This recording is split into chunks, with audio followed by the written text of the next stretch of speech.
I'm Jordan Taylor. I'm here with Coach Matt Theobald, the head coach of the Hanover football team and the 2018 Heartland Collegiate Conference Association Coach of the Year. Thanks for having me. Thanks for having me, Jordan. So first, we're going to get to know you a little bit more and know kind of you and football together. So what does football mean to you? That's a great question. Football to me is it's kind of my ministry, I guess, in life. I was fortunate enough to play for a lot of great head coaches. My college head football coach was in the College Hall of Fame and all-time winningest coach here at Hanover, and it was just a way for me to stay involved in the game that I love. There's not much need for a 5'7", fat, slow corner in the NFL, so I had to get into the college coaching world, and it's an opportunity for me to be around the game that I love, be able to teach young men life lessons, make them better men on and off the field, and it's a lot of fun, and I get paid to do it. So I kind of wanted to do something that kept me young and had a great opportunity to help guys, and I enjoy coaching football. It's a great competitive. I think it's the best team game ever invented in the world. So this is your fourth year coaching at Hanover. What are some of your past coaching experiences at other schools? Well, I graduated from Hanover College back in 1996. Was part of 2 conference championships as a player, and then I had intentions of going on to law school and trying to get involved in politics in Washington, D.C., and did a internship out for Senator Lugar through Hanover College, and decided it was not the life for me. So I came back here as a junior and wasn't sure what I wanted to do. So I kind of got into the teaching, coaching aspect. And luckily, Wayne Perry saw something in me and offered me a chance to be a graduate assistant. And so I stuck around here for 4 more years, 2 years as a defensive assistant, and then 2 more years as an offense assistant, and then left here and went to Western Pennsylvania for a school called Waynesburg College, and was out there for 2 years as a defense coordinator, special teams coordinator, and recruiting coordinator, and learned a lot, learned how to kind of rebuild a program. And then after those 2 years in Western PA, I left and came back to the school up north. There's a Hanover alum who's the head coach there. He was the offense coordinator when I was a graduate assistant here, and was really one of the guys that got me interested in Hanover when I was a junior in high school. And then when I came here, he had left and went for a Division I job. And so I was up at the school up north for 13 seasons and really helped Coach Mike Leonard rebuild the program up there. And you know, when we got up there, they were 2-8, and I think when I left after 13 seasons, we'd won 8 conference championships.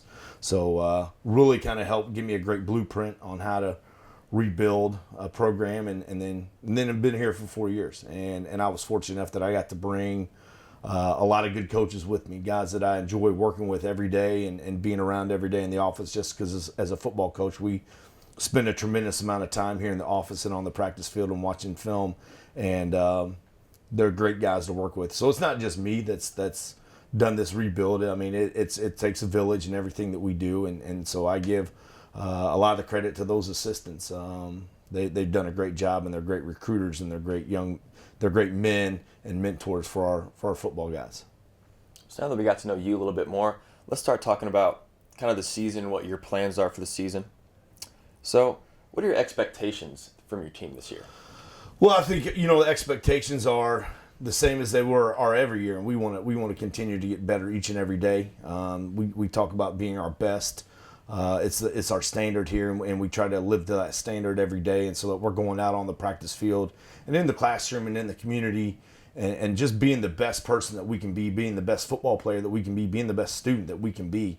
And those take work, and so you got to continue to work, and we stress doing our job and making sure that we're taking care of our responsibilities. I have to take care of my responsibilities as a head coach and a defensive back coach.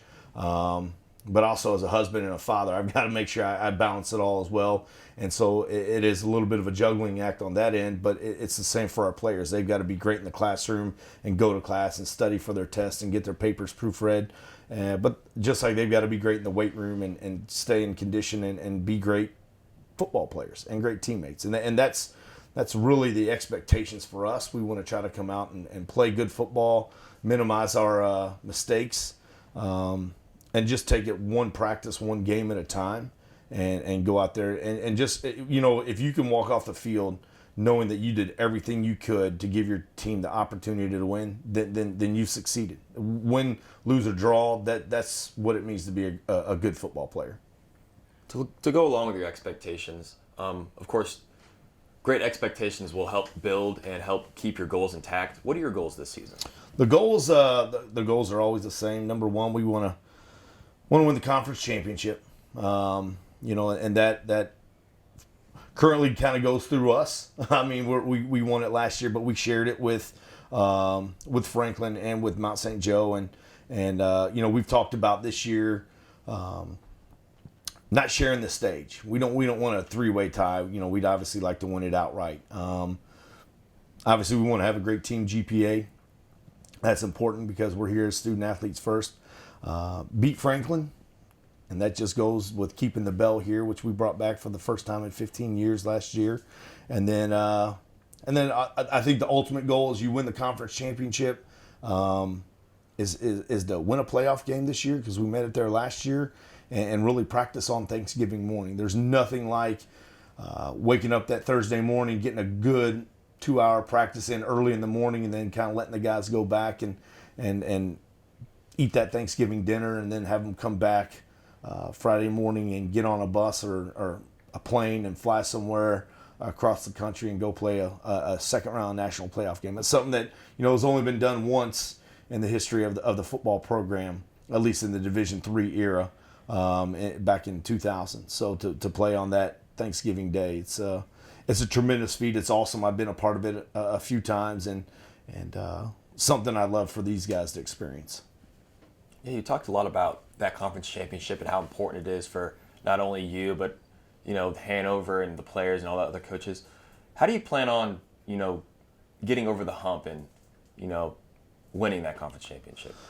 Well, like I said, I think it goes back to what we preach every day. It's doing your job, showing up to practice, getting better each practice, every rep being important, taking care of some of the details that we have in individual positions within the group. I mean, that's why football is so special. It's different than any other sport out there, because you have 11 guys who all have different assignments, and they all have to work together for a 6-second period to accomplish a single goal, and that's to win that play. And then you have to do it all over again and over and over. And it's 90, 95 plays on offense or on defense and in special teams. And games can come down to the kickers. The guy who probably the guy that when you're looking at the sideline probably doesn't, fit the mold of what a football player is supposed to look like. He's just as important as the All-American middle linebacker. If the kicker doesn't do his job, maybe we don't win the game. And so that's what it's all about for us, is doing your job to the best of your ability and making sure you try to do your best every single day to get better. And again, when you start stacking those good practices, one on top of the other, that's when winning happens. So, and you got to build some team culture and team building along with that, where guys care about each other and they hold each other accountable. That's how you create a winning culture, and that's what we've tried to do over the last 4 years here at Hanover.